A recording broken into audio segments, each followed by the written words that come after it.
नमस्कार। जय भोजपुरी, जय भोजपुरिया माटी आ नमन बा माई भारती के। तो कीर्ति अमर रहेला ये श्रृंखला में बाबा गोपालपुरिया दूगो अनुकरणीय प्रसंग वृत्तांत रउआ सबके पहले ही सुना दिले बाने। आई एगो औरी सार्थक अनुकरणीय प्रसंग सुन लेहल जाओ और दानवीरता के एगो अविस्मरणीय कहानी जवन रौरी दिलो दिमाग पर अमिट छाप छोड़ जाई, जरूर सुनी। के नइखे जानत संस्कृत के महाकवि माघ के। माघ मने संस्कृत भाषा के महाकवि रहनी, महाविद्वान आदमी रहनी।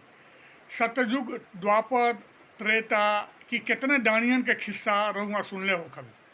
पर आई कलयुग की एगो दानवीर ये जो महाकवि माघ जी रहनी, यहाँ के कहानी, यहाँ के खिस्सा भी सुन ली। एक दिन के बात हो कि राति खान के समय रहे आ महाकवि माघ जी आपन जोन महाकाव्य शिशुपाल बद्ध, मने वो महाकाव्य के नाम हो शिशुपाल बद्ध, उहे लिखले में तल्लीन रहनी। एगो दीनहीन मनई वहाँ की दरवाजा पर आइल और वहाँ के दरवाजा खटखटौलस। अपनी लेखनी के धोके माघ जी जब देखनी कि दरवाजा खटखटावल जाता वहाँ के, तो उठनी और दरवाजा खोलनी। तो का देखनी कि सामने दरवाजा पर एगो दीनहीन मनई खा रहे।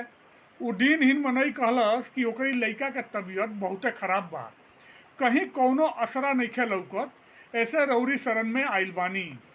ओ बेरा देखी समय होला ना, समय समय के बात होला। ओ बेरा माघ कवि की लगे भी रुपया पैसा ना रहे।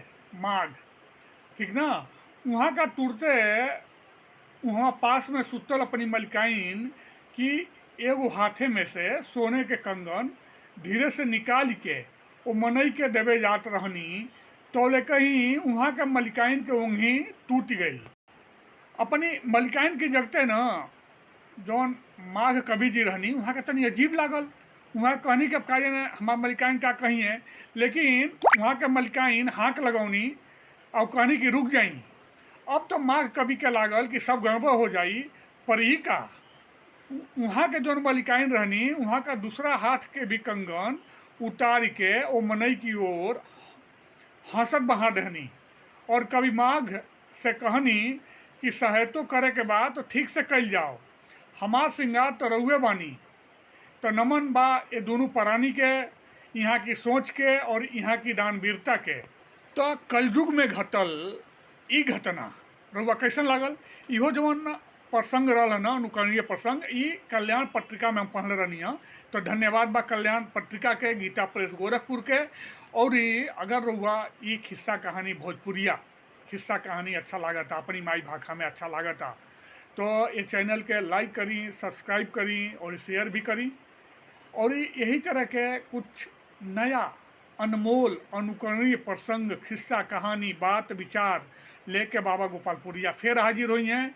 तब तक खातिर नमस्कार बा, शुभ रात्रि, शुभ रात्रि। जय भोजपुरी, नमन माई भारती के।